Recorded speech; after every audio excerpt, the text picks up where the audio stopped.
하나님의 말씀은 베드로후서 3장 8절부터 18절까지의 말씀입니다. 봉독을 하겠습니다. 사랑하는 자들아, 주께는 하루가 천년 같고 천년이 하루 같은 이 한 가지를 잊지 말라. 주의 약속은 어떤 이에 더디다고 생각하는 것 같이 더딘 것이 아니라 오직 너희를 대하여 오래 참으사 아무도 멸망치 않고 다 회개하기에 이르기를 원하시느니라.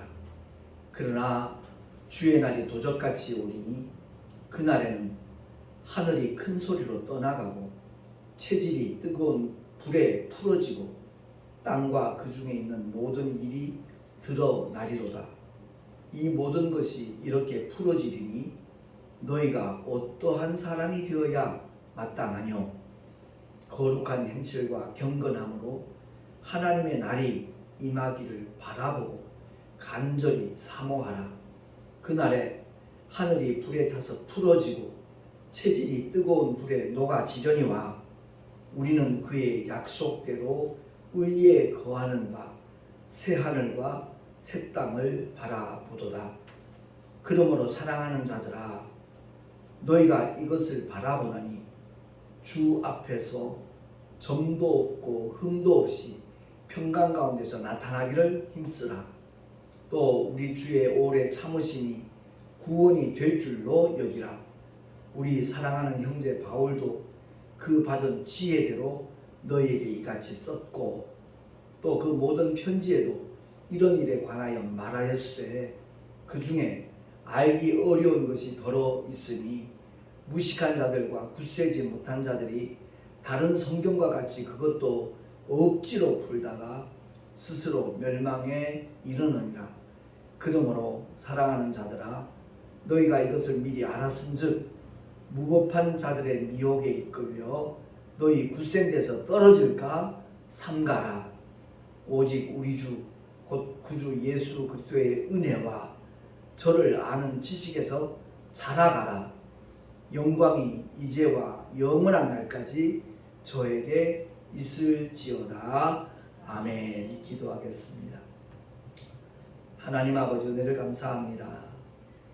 오늘도 주의 생명의 말씀을 들을 수 있는 복된 시간을 주셨사오매 성령 하나님께서 감동 감아 주시고 우리로 하여금 하나님의 말씀의 의미가 그 뜻이 무엇인가 깨닫게 해주셔서 그 뜻대로 순종하는 믿음의 길을 걸어가고 달려갈 수 있는 우리 모두가 되게 하여 주시옵소서. 우리 구주 예수 그리스도 이름으로 감사하며 간절히 기도하옵나이다. 아멘. 제가 2년 한 3개월째 그 주일 예배를 이렇게 녹화를 해서 유튜브에 올라가고 있는데 일주일 전에 제 채널을 열어보니까 14군데 그 저작권 침해 신고 이렇게 글이 달려져 있더라고요. 제가 깜짝 놀랐습니다. 도대체 이 작곡가들은 왜 찬송가를 만들었을까? 분명히 찬송은 하나님을 예배하면서 최상의 영광을 돌리는 방법 중에 하나인데 저작권이라니, 하나님께 영광을 돌리기 위해서 찬송시를 쓰고 작곡을 했는가, 아니면 돈을 벌기 위한 그 목적으로 만들었을까? 그런 생각을 하니까 굉장히 마음이 참 복잡해지고 아팠습니다. 물론 세상 노래는 돈 벌기 위한 수단이고 인기를 얻기 위한 하나의 방편으로 좋은 곡들을 만들어서 이렇게 발표도 하고 음반도 내고 그러겠지만 찬송가만큼은 그게 아니지 않나, 이런 마음이 들더라고요. 그래서 오늘부터는 녹화 중에 찬송을 부르는 일을 이렇게 아예 빼버렸습니다. 그러니까 말씀 전하기 전에 먼저 이제 교회에서는 찬송을 여러 곡 불러서 하나님께 영광을 돌리고, 그러고 난 다음 녹화는 또 유튜브에 올려야 되니까 많은 분들이 또 이 말씀을 듣는 분들이 계셔서 더 이상 이렇게 문제를 만들 소지를 제공해서는 안 되겠다 하는 생각에 주곡까지도 이렇게 이제 바꿔야 되겠다는 생각이 들더라고요. 지금 찬송가가 5곡이 들어가 있거든요. 주일 낮 예배 때. 그래서 나중에 부르는 2곡은 빼버리고 아예 그 전에 찬송을 부르고 말씀을 듣는 그런 시간을 가져야 되겠다, 이런 생각을 가져봤습니다. 우리 인생들이 이 세상에 태어나서 언젠간 이 세상을 떠나가는데 왜 살아야 하는지, 왜 살아가는지, 그리고 무엇을 위해 살 것인지 뿐만 아니라 어떻게 살아야 되는 것인지, 이 3가지 질문은 누구나 다 해야만 되는 질문이거든요. 근데 많은 분들이 가볍게 여기고 등한히 여기죠. 그리고 묻는다 한들 거기에 대한 정답을 대다수가 모르고 있습니다. 성경은 인생의 모든 물음에 대한 정답을 주고 있지만 사람들은 성경에 별 관심이 없습니다. 제가 성경 읽는 분들에게 이제 권하는 팁 중에 하나가, 복음서를 읽든지 성경을 읽을 때 눈으로만 읽지 말고 우리의 심령이, 우리의 영이 함께, 예를 들어서 주님이 베다니에 가셨다, 함께 그 현장을 동행을 하는 그러한 마음으로, 그러한 자세로 성경을 읽으면 분명히 느끼는 점도 다르고 깨닫는 것도 다르고 은혜의 폭도 더 깊어지고 넓어질 거라, 그런 말씀을 드리거든요. 어쨌든 성경에 모든 해답이 있습니다. 근데 원수 마귀가 하와를 속여서 아담까지 넘어뜨렸듯이 오늘날 사람들의 눈을 가리워 버렸습니다. 그래서 현실이라고 하는 그 문제에 전부 다 마음을 빼앗겨 버렸고, 또 먹고 사는 일에 급급하다 보니까 성경에 대해서는 전혀 관심조차 갖지 않는 그런 사람들이 굉장히 많이 있습니다. 그래서 성경에 나타난 믿음의 인물들을 보면 특징이 있죠. 대표적으로 사도 바울이나 베드로 같은 경우에 제가 주보에 써놨습니다만, 고린도후서 4장 18절 우리 한번 한 목소리로 합독하겠습니다. 시작. 우리의 돌아보는 것은 보이는 것이 아니요 보이지 않는 것이니, 보이는 것은 잠깐이요 보이지 않는 것은 영원함이니라. 아멘. 늘 제가 말씀을 드렸듯이 우리 인간은 한시적인 존재와 영원한 존재의 결합체입니다. 우리 육신은 아무리 건강하다 할지라도 120세를 넘기기가 힘들지요. 분명히 언젠가는 한숨의 흙으로 돌아갈 것입니다. 그리고 그 육체 속에 함께 거하고 있는 영혼, 영원한 존재가 있죠. 하나님의 형상대로 그 모양을 따라 지음을 받았다라고 창세기를 통해서 우리에게 일러주고 있습니다. 그렇기 때문에 참 믿음의 사람들은 눈에 보이는 현실에 마음을 빼앗기는 것이 아니라 늘 그들이 사모하는 것은 영원한 세계입니다. 아버지의 집입니다. 저와 여러분도 꼭 그러한 신념으로 이 세상을 살아갈 수 있기를 예수 이름으로 부탁합니다.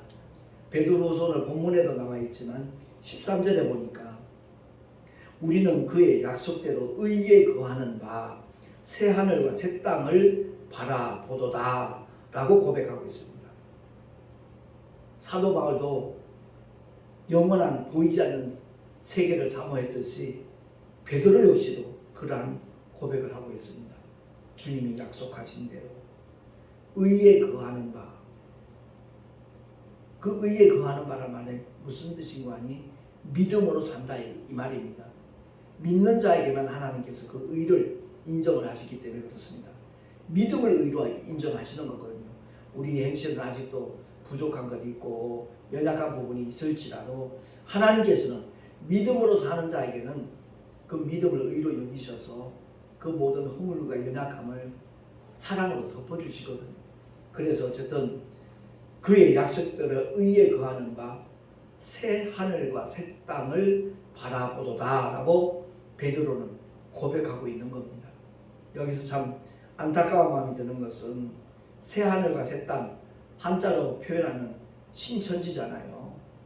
이걸 틈타서 이단이 판을 치고 있는 수많은 영혼들을 누락질하고 있는 그런 현상들이 굉장히 참 믿음의 사람들을 안타깝게 만들고 마음을 무겁게 만들고 있는데, 더더구나 또 하나님과 전혀 상관없는 하나님의 교회라는 그 교단이 있지요.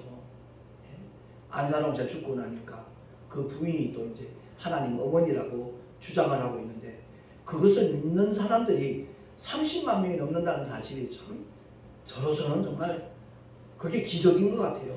사탄의 기적이요. 그렇습니다. 저와 여러분은 정말 하나님의 약속들을 믿는 믿음의 길을 걸어갈 수 있기를 예수 이름으로 축원합니다. 어떤 사람들은 자기가 흙덩어리인 줄 알고 이 흙덩어리만을 위해서 살고 있잖아요. 그죠? 무엇을 더 좋은 걸 먹일까?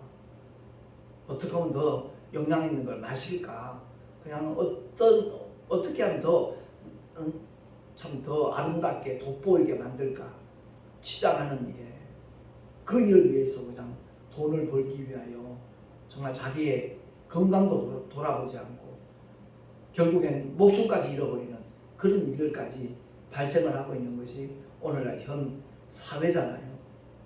육신을 위해서 목숨을 거는 것, 이게 얼마나 어리석은 일인가 하는 것을 깨닫는 자가 저는 복 있는 사람이라고 그렇게 생각을 합니다. 분명히 믿음의 사람은 하나님의 영광을 위해서, 복음을 위해서, 주의 몸된 교회를 위해서 정말 헌신하며 영혼 구원을 위하여 몸부림치면서 성경대로 살아가려고 몸부림치는 사람들이 참 믿음의 사람인 줄로 믿습니다. 바울과 베드로처럼 하늘의 상급을 소망하고 그리고 사모하면서 바라보면서 죽도록 충성하며 헌신하는 믿음의 길, 우리 모두가 함께 걸어가고 달려가야 될 길인 줄로 믿습니다. 바울은 빌립보 교회 성도들 이와 같이 고백을 했거든요. 빌립보서 3장 14절 말씀 시작. 표대를 향하여 그리스도 예수 안에서 하나님이 위에서 부르신 부름의 상을 위하여 쫓아가노라. 아멘. 우리 한 사람 한 사람을 하나님이 부르셨어요. 위에서 하나님께서 부르신 그 목적이 뭔가? 상 주시기 위해서 우리에게 큰 일도 맡기셨어요. 이 큰 일이라 하면 무슨 대외적으로 볼 때 엄청난 규모가 큰 그런 일이라고 생각하면 안 됩니다. 천하보다 귀한 것이 회개한 한 영혼입니다. 그래서 한 영혼이라도 구원에 이를 수 있도록 하기 위하여 복음을 전하고 때로는 손해도 보고 때로는 이렇게 베풀기도 하면서 하나님 맡겨주신 사명을 감당하는 바로 그 사람이 큰 일을 해나가는 사람이라는 것을 우리가 인식을 하고 정말 표대를 향하여 달려갈 수 있는 우리가 모두가 될 수 있기를 바랍니다. 아울러 계시록 2장 10절에 보면 죽도록 충성하라 그리하는 생명의 면류관을 내게 주리라 라고 약속을 하고 있지 않습니까? 그래서 오늘날 미혹의 영들에게 그야말로 마음을 빼앗기는 사람들이 어떤 사람들이냐? 조급증이에요. 조급증이 있으면 늘 실수하게 되어 있습니다. 그래서 오늘 말씀의 제목을 잊지 말아야 될 한 가지라고 이렇게 제가 제목을 붙였거든요. 왜냐하면 오늘 본문 8절과 9절 말씀을 우리가 바로 깨닫기만 하면 아마 그런 실수를 하지 않을 것 같아요. 하나님의 시간과 우리의 인간의 시간은 차원이 다르다는 것을 알아야 돼요. 8절 말씀 합독합니다. 시작. 사랑하는 자들아 주께는 하루가 1000년 같고 1000년이 하루 같은 이 한 가지를 잊지 말라. 아멘. 부활이 지나갔다 그러니까 사람들이 거기에 미혹되고 초대교회에 그 많은 사람들이 실족한 사례들이 있습니다. 그러니까 주님이 부활 승천하신 다음에 거의 지금 6000년이 지났잖아요. 하나님의 시간을 따지면 엿새가 지나가는 겁니다. 주님 분명히 다시 오겠다 말씀하셨고 속히 오겠다 약속하셨습니다. 그 속히 오겠다는 하나님의 약속의 말씀을 인간적으로 잘못 해석을 하고 잘못 이해를 하고 그리고 시한부 종말론에 이렇게 마음을 빼앗기고 가정이 파탄나고 직장을 잃어버리고 인생을 망치는 그런 사례들이 우리 한국교회, 한국 사회에 얼마나 많이 일어났었습니까? 그러니까 오늘 본문의 말씀을 통해서 우리 마음속에 조급증 가지지 말고 이 한 가지 사실만은 잊지 말라라고 베드로가 강조를 하고 있는 겁니다. 베드로서 1장 3절과 4절 말씀에 보면 위에서 부르신 부름의 상을 위하여 사도 바울은 쫓아간다 그랬는데 베드로는 어떤 소망을 굳게 붙잡을 것을 이렇게 말씀하고 있는 거 아니? 주부에 나와 있습니다. 합독합니다. 시작. 우리를 거듭나게 하사 산 소망이 있게 하시며 썩지 않고 더럽지 않고 쇠하지 아니하는 기업을 있게 하시라니 곧 너희를 위하여 하늘에 간직하신 것이라. 아멘. 부활의 산 소망을 주신 목적이 있다는 거지요. 거기는 분명한 하나님이 예비하신 상급이 있다는 것인데 그 상급은 다름이 아니라 썩지도 않고 더럽지도 않고 쇠하지도 아니하는 하나님의 기업을 상속해 주시겠다는 겁니다. 그 기업을 있게 해 주시다는 겁니다. 예수 믿는 저와 여러분을 위하여 하늘에 간직하신 이 소망을 날마다 굳게 붙잡고 살아가는 우리 모두가 될 수 있기를 예수 이름으로 축원합니다. 그 소망이 확실하다면 정말 그 부활의 산 소망을 굳게 붙잡고 있다라면 현실에 어떤 어려움이 와도 그 어려움 때문에 믿음의 길을 떠나지 않습니다. 믿음을 잡아낼 수가 없는 것입니다.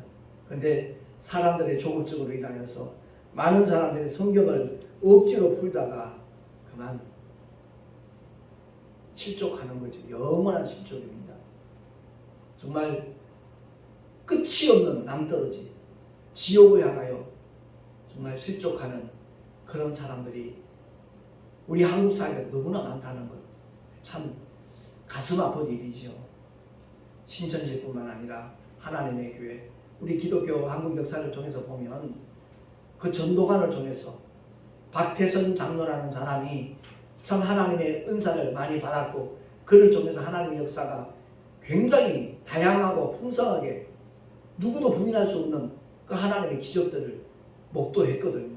경험들을 했거든요. 그러다 보니까 박태선 장로라는 사람이 미혹의 영에 의해서 자기가 하나님이라는 거예요. 그 능력이 자기 안에서 나오는 것인 줄 알고 결국은 전도관을 통해서 신앙총도 만들어지고 신앙총에 들어가서 거기서 만드는 상품들을 정말 누구보다도 그냥 현안이 되고 팔려다니면서 인생을 그냥 결국 마감하는 그런 불행한 사례들 굉장히 많이 있거든요. 그건 다름 아니라 성경을 억지로 풀다가 그렇게 되는 겁니다. 갈라디아서에 나와 있는 말씀을 전혀 엉뚱하게 해석을 해가지고 그 장기일자라는 사람 자기가 리브가라는 거예요. 4장 24절에 이렇게 나와 있거든요. 23절부터 보면 계집종에게서는 육체를 따라 낳고 자유하는 여자에게서는 약속으로 말미암았느니라. 이것은 비유니 이 여자들은 두 언약이라. 하나는 신의 산으로부터 종을 낳은 자니 곧 하가라. 이 하가는 아라비아에 있는 신의 산으로 지금 있는 예루살렘과 같은 데니 저가 그 자녀들로 더불어 종노릇하고 오직 위에 있는 예루살렘은 자유자니 곧 우리 어머니라. 전혀 얼토당토 않게 이 말씀을 이용을 해가지고 자기가 하나님 어머니라는 거예요. 근데 그것을 듣고서 미혹이 되어 그 단체에 소속이 되어서 전 재산을 바치고 일생을 그냥 그대로 망쳐버리는 그런 영혼들이 우리 주변에 있다는 것 너무 참 가슴 아픈 일이고 우리 믿음의 사람들이 특히 주의 종들이 정말 성경을 바로 해석하고 바로 가르치는 것 너무 중요한 일이 아니겠는가 그런 생각을 갖게 됩니다. 정녕 오늘 본문의 말씀을 통해서 하늘에서 한 소망을 가진 성도라면 오늘 본문 14절에서 18절의 말씀대로 살아가야 되는 것이거든요. 제가 봉독을 하겠습니다. 그러므로 사랑하는 자들아, 너희가 이것을 바라보나니 주 앞에서 점도 없고 흠도 없이 평강 가운데서 나타나기를 힘쓰라. 우리는 약점이 많은 사람들이에요. 연약한 사람들이고 부족한 사람들이에요. 그런데 주 앞에서 점도 없고 흠도 없이 평강 가운데서 나타나기 힘쓰라. 이 말씀은 인간으로서는 도저히 불가능한 일이에요. 그렇기 때문에 자기를 포기하고 오직 성령 하나님의 긍휼과 은혜만을 구하라는 얘기입니다. 성령 안에서 얼마든지 우리는 이 말씀이 성취될 수 있다는 것을 경험하게 될 것입니다. 제가 몇 번 고백을 했지만 25년간은 제가 내 안간 힘을 다해서 열심히 배워서 말씀을 전하고 목회에 성공하려고 몸부림쳤던 시절이 있어요. 그런데 내 옛사람 십자가에 못 박아버리고 이젠 더 이상 내 뜻이 없고 내 계획이 없고 내 목적이 없다라는 그 고백을 정말 하나님 앞에 여실히 토로를 하고 성령 하나님께서 나를 통해 일해 주시기를 정말로 간절히 사모하며 결단했더니 주님께서 예전에 김기호 목사와 오늘날 김정은 목사는 정말 많이 다르다는 것을 제 스스로도 느끼거든요. 가장 그 부분을 인정해 주시는 분이 우리 모친이에요. 어머니께서는 그 점을 인정을 하십니다. 어쨌든 중요한 것은 누구에게 인정받느냐 받지 않느냐 그게 문제가 아니라 오직 이 말씀대로 살 수 있기를 사모하는 마음으로 우리 모두가 다 정말 옛것은 전부 다 던져버리고 그리스도 안에 들어가서 새로운 피조물로서의 삶을 시작할 수 있는 저와 여러분이 된다면 바로 그 사람이 가장 복 있는 사람이고 하나님께서 기뻐하실 믿음의 주인공이 될 줄로 믿습니다. 15절 이하에 또 우리 주의 오래 참으심이 구원이 될 줄로 여기라. 주님이 더디고 싶다 생각하지 말고 나 같은 사람이 회개하는 그 순간까지 우리 주님이 나를 향하여 얼마나 오래 참으셨는가 그걸 생각하면서 여전히 고집하고 불신앙의 길로 가고 있는 사람들을 정말 긍휼히 여기면서 그들을 위하여 중보기도를 정말 끊이지 않는 그런 믿음의 삶을 하나님은 원하시고 계시다라는 말씀입니다. 그리고 아까도 잠깐 언급했지만 다른 성경과 같이 그것도 억지로 풀다가 스스로 멸망에 이르느니라 라고 미리 우리에게 경고해주고 있지 않습니까? 그러니까 모든 성경은 하나님의 감동으로 된 겁니다. 그렇기 때문에 우리가 성경을 대할 때마다 우리의 이성을 가지고 우리의 경험이나 어떤 지식을 가지고 하나님의 말씀을 난도질하지 말고 절대 난도질하면 안 돼요. 오직 성령께서 이 말씀의 참된 뜻을 깨닫게 해달라고 사모하며 기도할 때 주님은 반드시 그 말씀에 담겨져 있는 하나님의 심오한 뜻을 알게 만들어 주실 줄로 믿습니다. 아무쪼록 18절 말씀처럼 합독합니다. 시작. 오직 우리 주 곧 구주 예수 그리스도의 은혜와 저를 아는 지식에서 자라가라. 영광이 이제와 영원한 날까지 저에게 있을지어다. 아멘. 그렇습니다. 제가 말씀 신앙을 강조하는 이유가 바로 그거거든요. 말씀이 육신되어 오셨습니다. 그 주님은 십자가에서 피 흘려 죽으시고 사흘 만에 부활하셔서 지금 보좌에 오르셨습니다. 그리고 여전히 그 말씀을 우리에게 남겨두셨습니다. 그래서 그 말씀으로 무장할 때 그 말씀이 내게 생명이 되고 그 말씀이 영원한 믿음과 소망이 된다는 것을 기억을 하고 자나깨나 하나님의 은혜를 사모하면서 정말 말씀으로 무장할 수 있는 우리 모두가 되어진다면 비록 우리는 보잘것없고 연약하고 초라하다 할지라도 하나님께서는 그러한 믿음의 사람을 들어서 하나님의 귀한 역사를 그 생명의 역사를 앞으로도 계속 펼쳐나가 주실 줄로 믿습니다. 그 은혜를 사모하는 우리 모두가 되기를 바라고 다시 한번 강조합니다. 이 한 가지 잊지 마십시다. 하루가 천년 같고 천년이 하루 같다는 사실. 그래서 우리의 조급증이 발동하지 아니하도록 우리를 실족시킬 수 없도록 그야말로 이 약속의 말씀을 굳게 붙잡고 승리하는 우리 모두가 될 수 있기를 예수 이름으로 축원합니다. 기도하겠습니다. 하나님 아버지 감사합니다.